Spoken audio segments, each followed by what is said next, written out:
Ah! Hello. Oh, where did my things?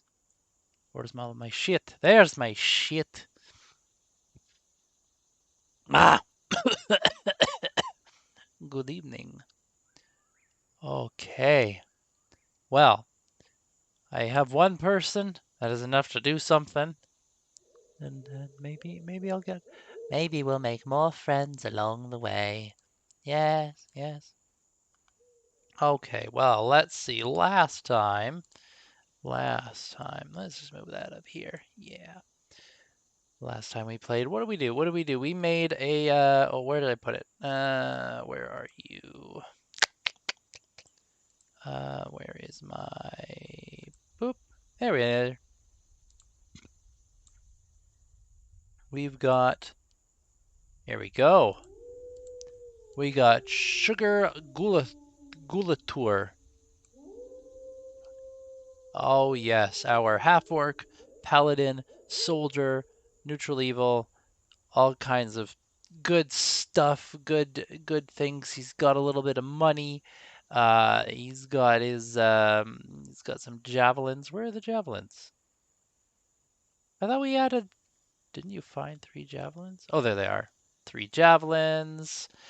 And yeah, it's fantastic. Okay. Well, where this adventure left off was here in the woods. So last time, adventure started off post-battle, where Sugar Gultar was fleeing through the forest, escaping escaping the enemy army that had kicked his army's butt. Traversing through the forest, down over here, uh, began evading enemy patrols and then started doubling back towards a rally point for his soldiers. Stumbling across an archer's body, the party moved carefully around it to reach the rally point. Now, the rally point, oh, at the rally point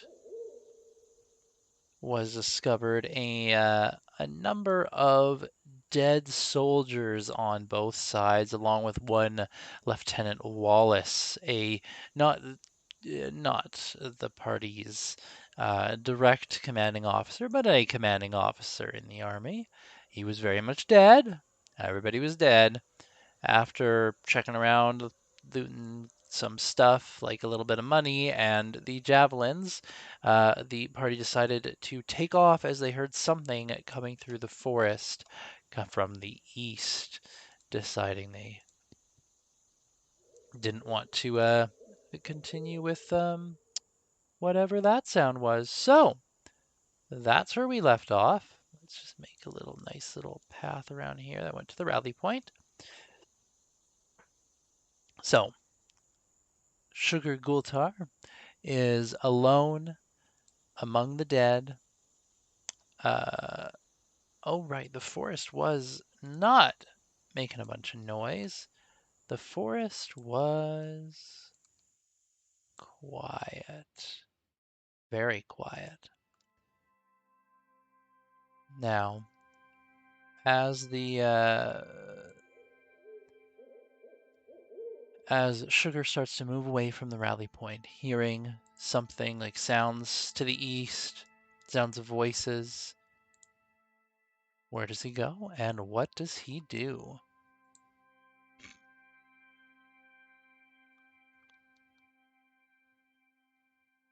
As oh right, to further inform, to the west is more wilderness, to the southwest is wilderness, and towards the north is civilization and the war camps. Hello, TalkTuber.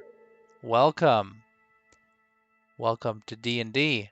Just determining what's the main character gonna do? Is that the rally point? Bunch of bodies. Some unknown people are coming from one direction, and he's just getting ready to take off, possibly north. or which is back towards civilization, or could be east towards where the battle happened and where these people are. There's no rolling. Just tell me what you want to do. Friendly camps or forts? Well, the last friendliest camp would have been probably yours, several miles away. There would be forts, probably forts, towns, that kind of stuff would be to the north direction, really. Right now it would involve either if you're wanting to go to a fort, you could skirt north through the forest, or northeast, cutting out of the forest early and trying to skirt around the edge of the battlefield.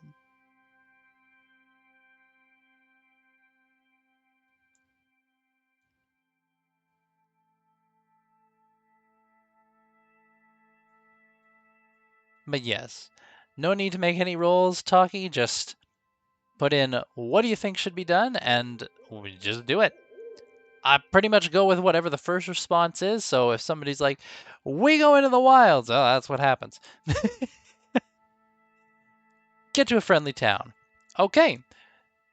Oh, friendly town and explore the wilds. That's well. Then we'll do the best of both worlds. We'll head in the direction of a friendly town through the wilderness. Hey, hey, yo.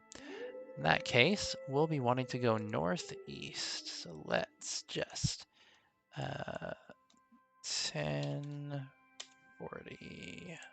Unlock that. Oops. And down. Boop. Okay. Oh, I feel like that didn't expand properly. What the dog's doing? They're heading north-ish. Why does that not look right? Unlink this. 10. Oh, 1440. That's why. 1440.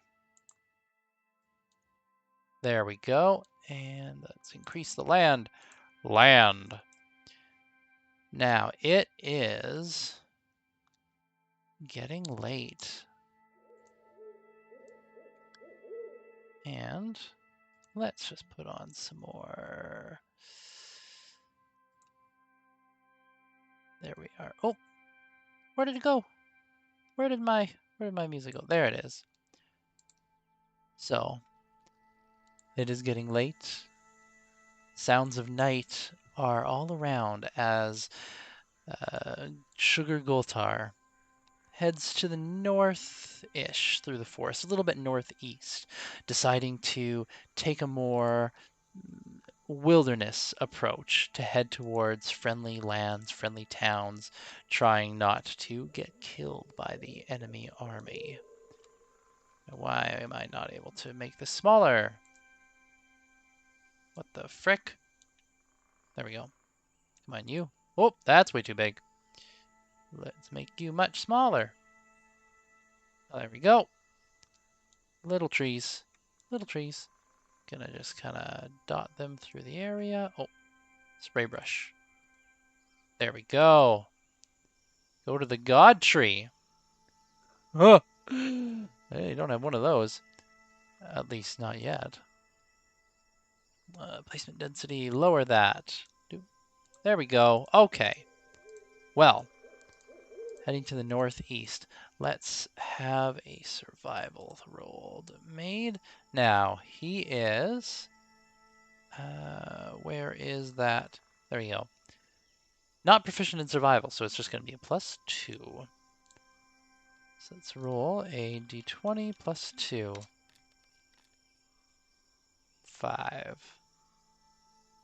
Okay. But he's got good perception, doesn't he?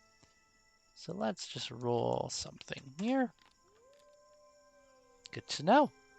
All right.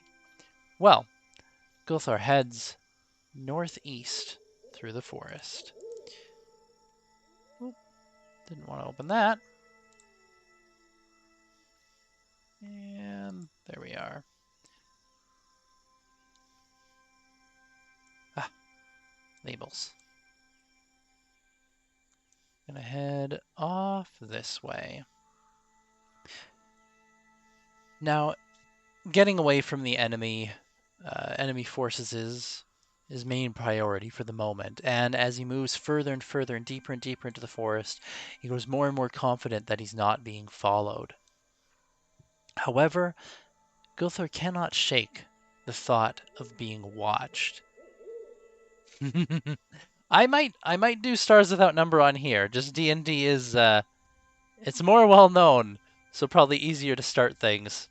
But I have thought about doing a Stars Without Number campaign just like this. So I mean, hey, people like this, I might do that. Anyways, going through the forest has this feeling and sense of being watched. It is getting darker. It is late. Gulthar is, he has some food, has some supplies. He has some food. He has very limited supplies. He doesn't have any tents or anything like that. Camping gear. Does have a mess kit, tinderbox, so he could start a fire. The sun has gone down, and it's probably been a good hour or more of travel through these deep woods. But he does have the sense of being watched. So, what does he want to do? Take a good look around, try and find somewhere to bed down for the night. Keep going, press on. Yum, hardtack. Okay, yeah. He probably is going to pull out some of his food, eat a bit of rations. Going to reduce your rations down by 1 to 9 remaining, as a bit of rations are consumed for the day. But he's full. He's got a full belly. Yeah, there is just this foreboding sense of being watched, as well as it is getting late, and he's going to need to rest soon.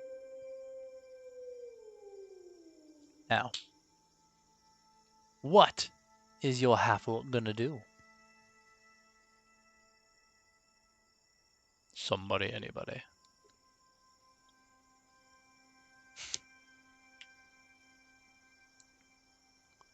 I think I need to expand the map over to the side while that's happening. Let's go with...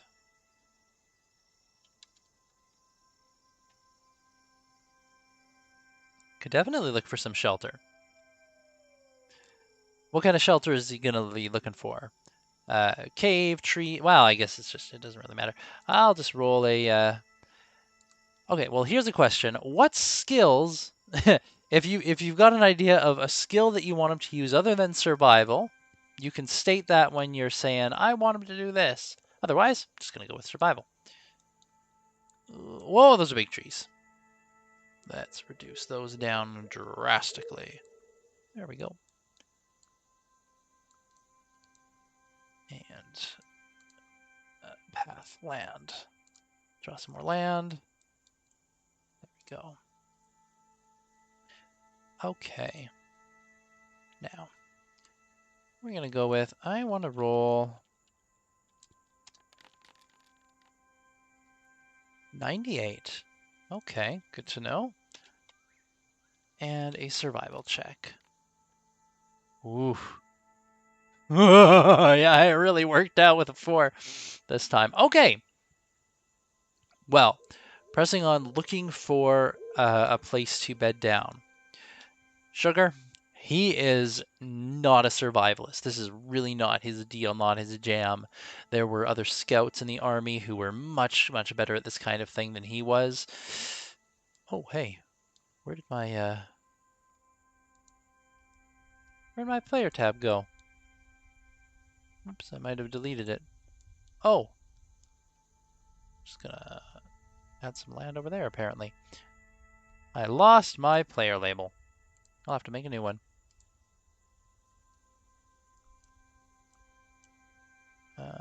Where did it go?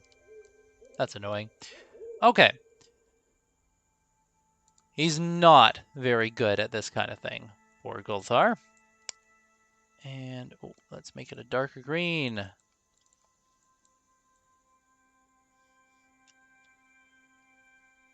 Gulutar. Is that how I spelled it? Gulutur.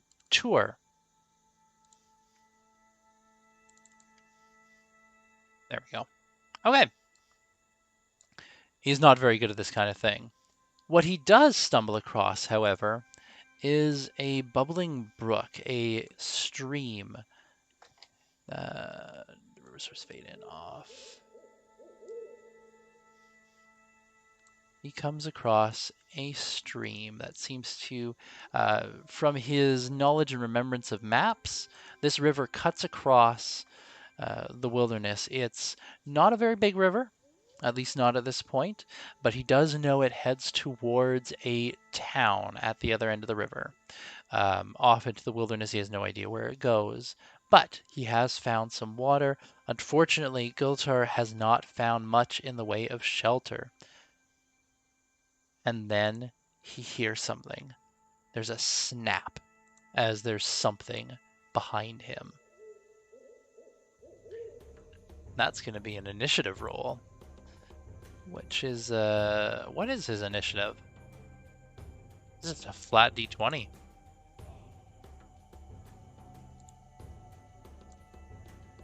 A way of building rolls into the chat would be nice. Damn it all! Okay, an 18 for him. And for his opponent, let me find his opponent's stats. Okay. Well then. Yeah, that's a d20 plus 1. 12. All right. Gultar. He is first in initiative. And let me just put him onto the initiative tracker. He got an 18. And his opponent got a 12. 12? Is that what I rolled? Yeah, 13. Okay. What Gultar sees stepping out of the brush is more brush. It's very strange. It's not actually, there's not actually any person or monster or creature. It's just the bushes are moving, and then he realizes the bushes are moving. As yes, a creature made of vines and twigs, rather small, starts to peek itself out through the branches. A twig blight. And he sees there's more than one. What does he do? He has, let's pull up his sheet and make it visible. There we go. He has javelins, he has his halberd, he has a mace, and he's got a shield on his back. And he's got his dark vision, which is why he can see at night. But it's Gulthar's turn. Oh. Why does this thing show values? Is there a way to stop it from doing that? I don't know. Well, there's more than one. Doesn't matter what it shows there.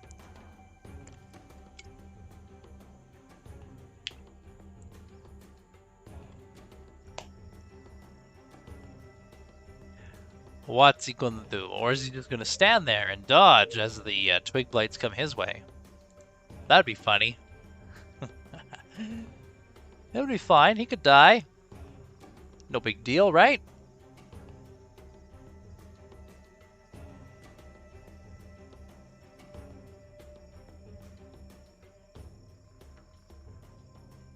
Stay out of... I don't know what stay out of distance means, but uses an action to throw a javelin works for me. Okay, that is a 1d20 plus 5. Gunther hurls a javelin.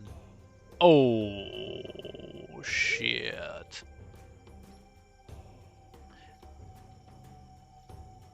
Oh my goodness. And with that, the javelin goes wide and just misses. As he darts back, the twig blights start coming his way. Let me check the movement range on these twig blights. Let's see. Speed of 20. Okay. Well, The two of them that were nearby start coming out towards him, but they can't close with just their normal movement. So they have to dash. Good 40 feet to get towards him. They get closer. They get closer, but not within range of attacking. He's still got some range on them. Oh, shoot. While the next action is being decided, I have a kid waking up. I'll be right back.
Oh, there we go. Ha! Alright. Within 10 feet. Yeah, they would have with that. With dashing towards on their turn, they'd be within 10 feet. And I'm back! Yeah!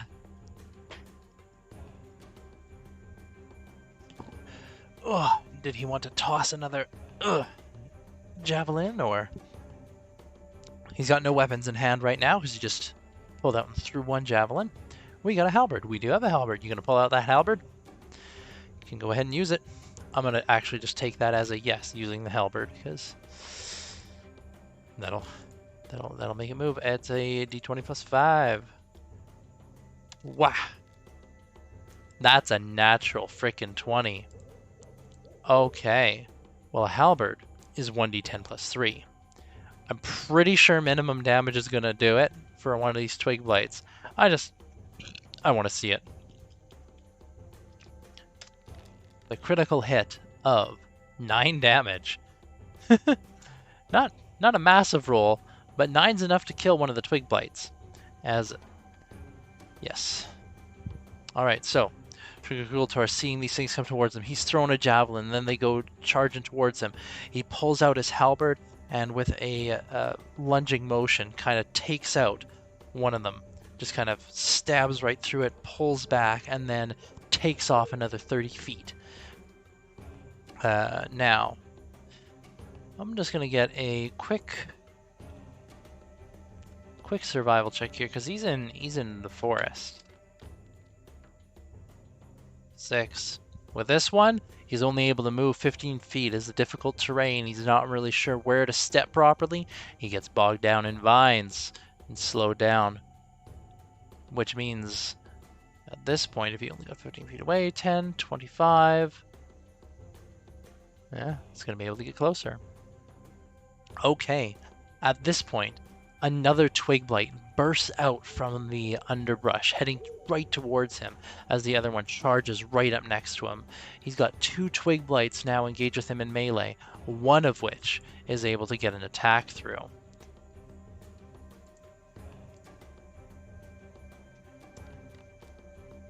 Now that is a 16. What is his armor? 18.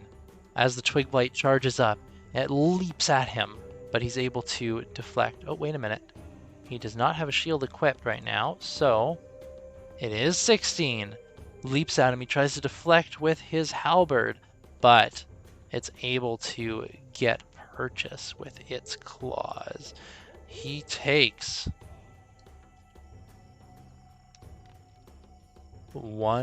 2 points of piercing damage. And he's down to 8 hit points. Alright, Gulter, you got 2 of them engaged with you in melee.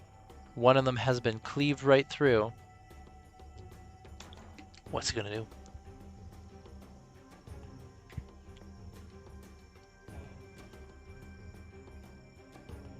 I feel like being a half-orc is actually pretty good for him here. If he drops to 0, he got relentless endurance.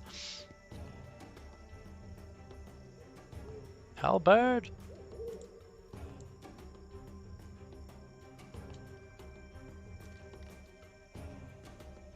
Oh no. He goes to halberd one of these creatures, but he just cannot get purchased. They're just too close. They're in melee. They're really causing problems, hampering him down. He's currently engaged. If he tries to move away, they're both going to get swipes on him.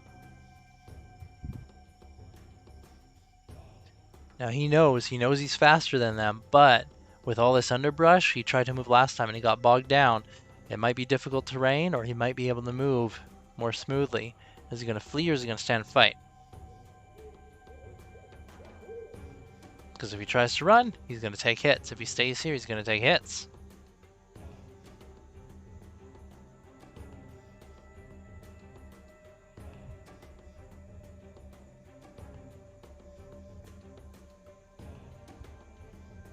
Stay. Okay. First enemy attack. Oh dear. That is a natural 20. Where's my, I have a, Oh, there we go. Want to make that one nice and big, actually. There. Okay. Oh, a natural 20. So that's 2d4 plus 1. This is bad. Oh man, 5 damage and then another d20 plus 3. Okay, that's going to be a miss. One is going to be a miss and one's a bad hit. 1, 2, 3, 4, 5. Okay, what's he going to do? What's he going to do? Oh, more. Sugar Gulator, level 1 paladin half-orc. He is in trouble from 2 more twig blights. He's killed 1 though. Gain 25 XP for killing 1. What's he gonna do with the... What's he got? He's got 2 of them in melee. He's down to 3 hit points of 10.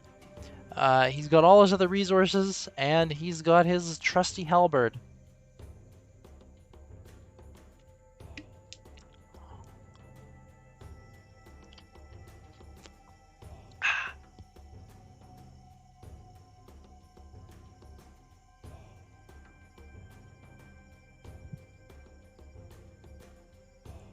All right, just risking it. Going full halberd, 1d20. 15. 15's gonna hit. I'm pretty sure minimum damage is enough on these things. 13. Another one is just cleaved right through as he is now toe-to-toe with one of these remaining twig blights. He's taken some damage. He's down to 3 hit points, but he's managed to take out 2 of them already. This one, it's a miss as the twig blight tries to get under his armor and scrape in, but it's not able to get purchase. Halberd again? Or something else. 1 twig blight left, but he's at 3 hit points. Not in a good way. Alright, halberd again. That is enough. And with that hit, he manages to cleave through the last one of these creatures, and the forest returns to its more peaceful state. As he stands there, Sugar Gultar looking around, bubbling stream nearby, having just dispatched 3 twig blights. Dangerous creatures, these. He's pretty badly injured.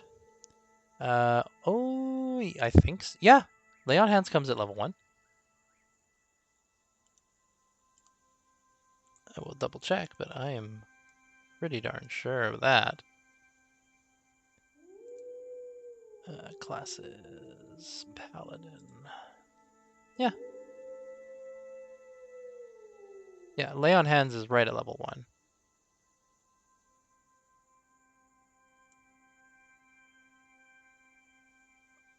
He's got 5 points. His Relentless Endurance. Alright. Could toss 5 Lay on Hands in. 5, 6, 7, 8. Oh.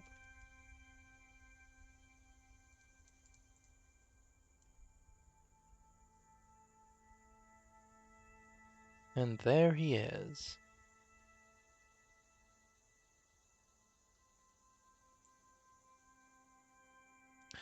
Alright.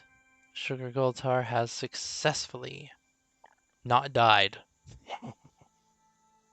I want to make a little marker here where the battle took place. What do I have for cool little markers? A dragon. That's funny. Well, he has just survived this battle. He's healed up a little bit as he's gone and laid on hands, feeling a little bit better, but used up those resources. There is this stream which he knows runs towards civilization or further away into the wilderness. At this point, he definitely would, there's been no pursuit other than these monsters. There's been nothing further hostile in the sense of an enemy armed force. So his next move would be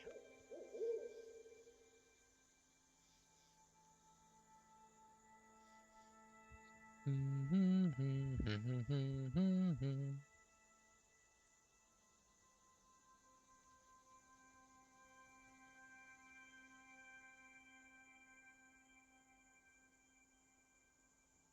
want to work the stream.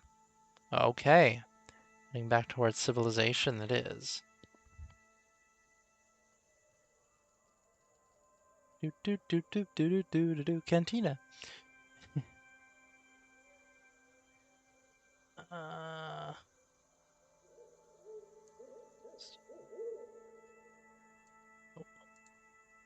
don't want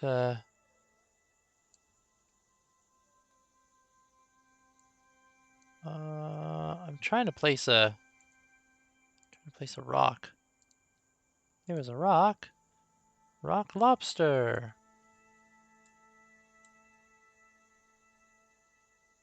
There. Here lies the battlefield. Okay. He refills his cantina and begins heading north along the stream.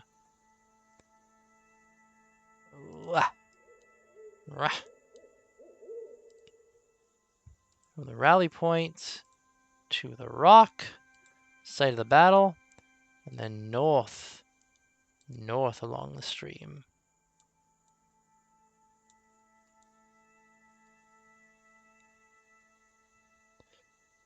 Okay, let's get some randomization in here.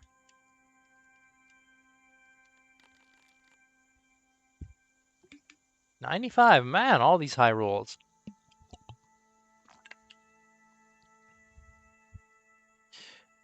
Now, after cleaning up the stream, Gulatar continues north, halberd at the ready, parsing through jungle.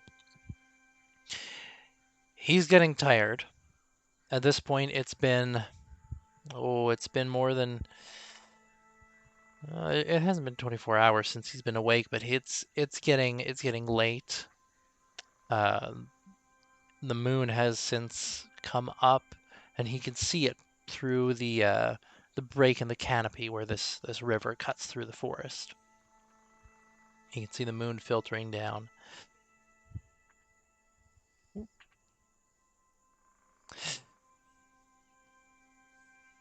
And as he's going along, he comes across a cave opening. Doesn't know what's in the cave, but he is tired. It is late. It's the only shelter he's found so far, aside from just sleeping out under the stars or trying to make something for himself. But he does find a cave. Good or bad? Well, who knows?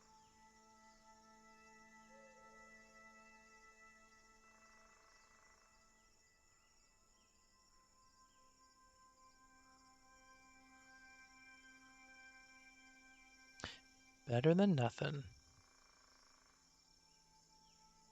Okay. Well then, with that, he heads into the cave. Cautiously. All right. Moves on in, halberd at the ready, looking around. Well, let's see here.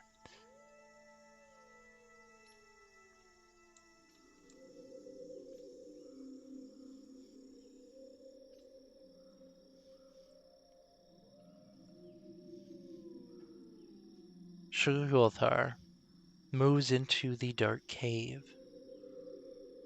The sounds of night dim slightly as he finds himself within this area.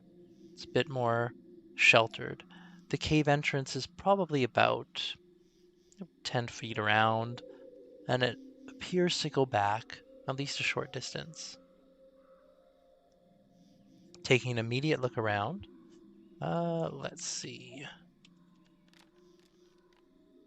13 plus, just can't remember what his perception is, for 17. Taking a look inside, he doesn't see anything in particular out of the ordinary.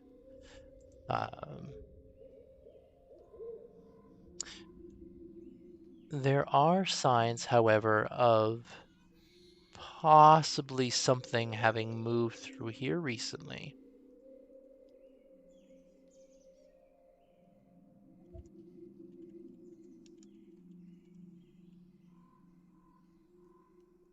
Blight battle happen here.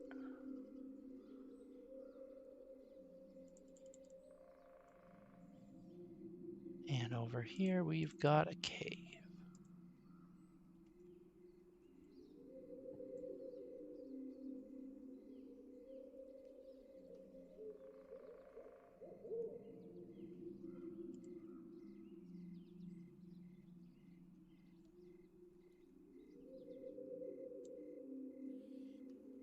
Okay.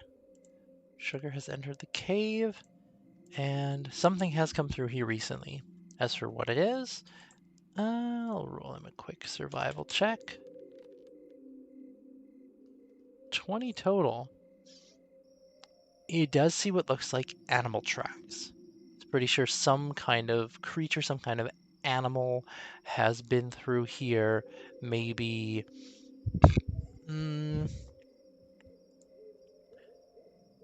maybe within. Well, he's not really a survivalist, so he's not too sure, but he's pretty sure he sees tracks, like fresh enough that there are tracks. But it is a shelter. The cave does extend further beyond his current sight, and there are tracks in the cave that look like they are going out.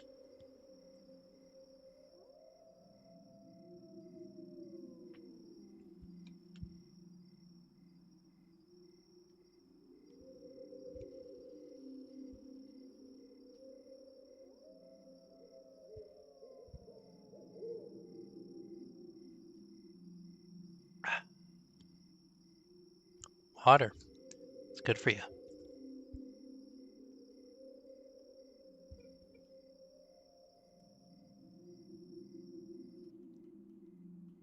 So what's he doing?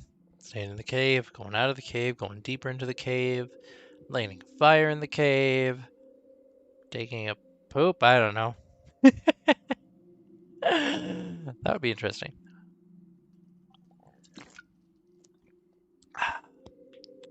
Water.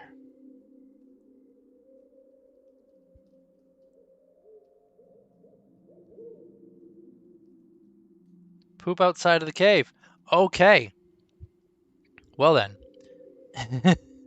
Before going deeper into the cave, Sugar Gultar needs to use the bathroom. And so he heads outside, looking around, left and right. He knows that, hey, he's got to do what he's got to do. An orc's got to do what an orc's got to do.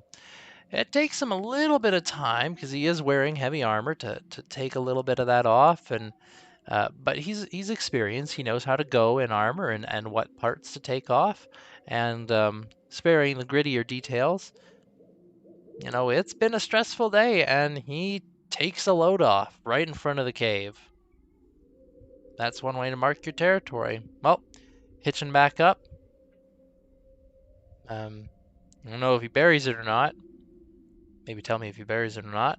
He heads back into the cave and starts going deeper inside the cave after taking a dump outside the cave entrance.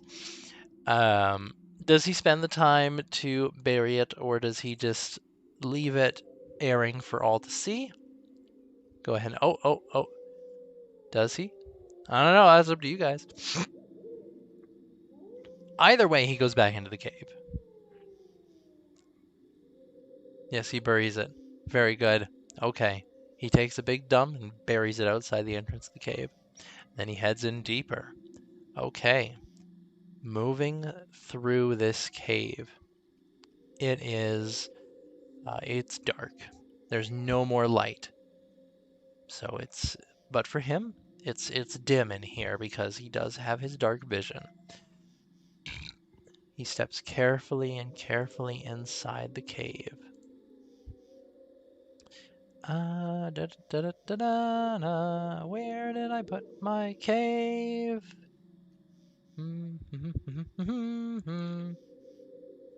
No more cicadas. No more owls or wolves or any sounds like that as he moves into the cave.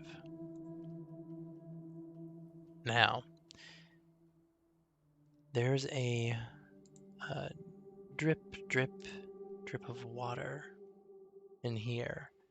As it sounds like there's probably some kind of running something way further down. Ooh.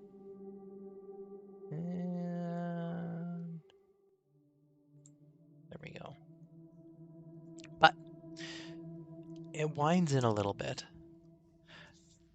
As he moves through the cave, Gunthar sees what looks like kind of a series, like a pair of small alcoves, one leading to the left and one leading to the right. Very, like, he'd have to squeeze to get inside of them. They're very dark and seem to move off into a distance. Like, he could probably peek in and see down with his dark vision, or he could just go past them. And it continues further in, further down, kind of curving so that he can't see around it.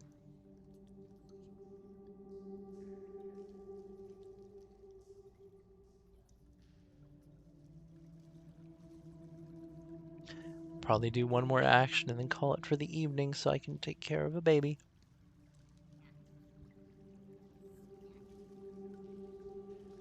But there are two alcoves, one to either side, and then the cave also continues further down, or there's the way back out. Start looking in the alcoves. Okay, let's see here. We're going to roll a perception check. However, he does have disadvantage, so we're going to roll 2d20s. Keep in mind that the lowest one is what he picks. He gets a +5. 10. Total of 10. Okay. He sticks his head and looks into one of the alcoves. He's not really sure, but he thinks he sees like kind of a round object further on in, maybe like a good 20 feet down, like in this alcove, just kind of carved into the wall here. He does see a round object. Can't quite make out any details about it though. And he'd have to like crawl and squeeze to reach this object.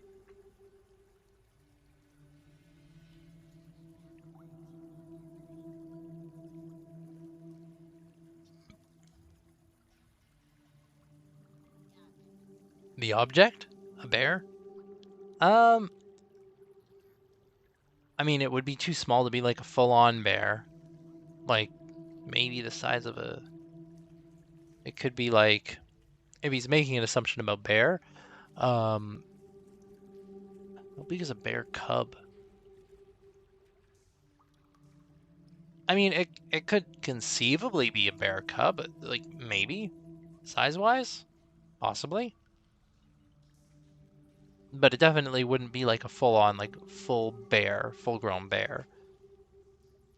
If it's an animal, it's small.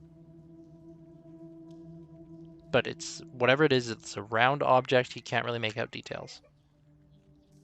And that's where we're gonna have to leave it for the evening, as I have a child who's woken up, and I'm gonna go deal with that. So next time, maybe next Wednesday, hopefully my voice is feeling better. It's still a little scratchy, but I should be better by then. We can find out. Poke it with a halberd. It's too far in to do that. It's a good 20 feet away, I said. So unless you want to crawl in 10 feet, maybe we can do that. But we'll see next time. Huh.